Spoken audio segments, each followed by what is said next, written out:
नमस्कार, मी स्वराली. स्वराज किचन रेसिपीमध्ये आपल्या सर्वांचं मनापासून स्वागत.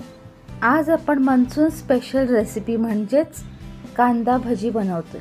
चला तर मग सुरुवात करूया रेसिपी सुरू करण्याआधी ज्यांनी माझ्या चॅनलला सबस्क्राईब केलं नसेल त्यांनी प्लीज करा, म्हणजे माझे अपकमिंग व्हिडिओज आपल्याला मिस होणार नाही. कांद्याची भजी करण्यासाठी मी इथे एका बाउलमध्ये 3 मध्यम आकाराचे कांदे उभे बारीक चिरून घेतलेले आहे. यात आपल्याला घालायचं आहे बारीक चिरलेली हिरवी मिरची, अर्धा इंच आल्याचा तुकडा मी इथे बारीक किसून घेतलेला आहे. तसंच याबरोबर आपल्याला यात बारीक चिरलेली कोथिंबीर सुद्धा घालायची. चवीनुसार मीठ आणि अर्धा चमचा ओवा. ओवा घालताना आपल्याला तो हातावर थोडासा क्रश करून घालायचा आहे. यात आपल्याला अजून काही मसाले म्हणजे लाल तिखट, धणे जिरे पावडर सुद्धा घालायचं असेल तर आपण इथे घालू शकता. हे सगळे मसाले आणि कांदा आपल्याला व्यवस्थित मिक्स करायचा आहे. मिक्स करताना आपल्याला तो असं हाताने स्क्वीज करत करत मिक्स करायचं आहे, जेणेकरून कांद्याचं पाणी सगळं सुटेल.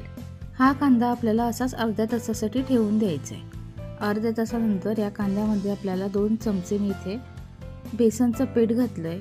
तसंच अर्धा चमचा तांदळाचं पीठ घातले. तांदळाचं पीठ घातल्याने भजी एकदम कुरकुरीत होतात. आता हे सगळं पीठ आपल्याला पाणी न घालता कांद्यामध्ये व्यवस्थित मिक्स करून घ्यायचं. साधारण असं आपलं भज्याचं पीठ व्हायला पाहिजे. खूप पातळ नाही किंवा खूप घट्ट नाही. कढईमध्ये तेल गरम करत ठेवायचे.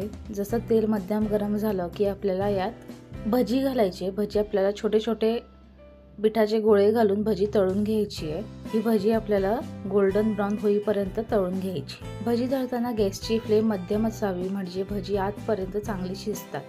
जर आपली फ्लेम खूप कमी असेल तर भज्यामध्ये तेल ॲब्झॉर्ब होण्याचे चान्सेस खूप असतात, किंवा फ्लेम सपोज मोठी असेल, हाय असेल तर भजी पटकन बाहेरनं करपू शकतात आणि आतून कच्ची राहू शकतात. आपण पाहू शकता आपली भजी इथे तयार झालेली आहे. खूप सुंदर क्रिस्पी अशी ही भजी इथे तयार झाली आहे.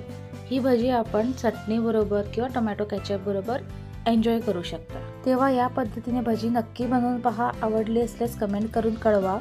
सर्वात महत्त्वाचं, स्वराज किचन रेसिपी या यूट्यूब चॅनलला सबस्क्राईब करा, लाईक करा व शेअर करा. धन्यवाद.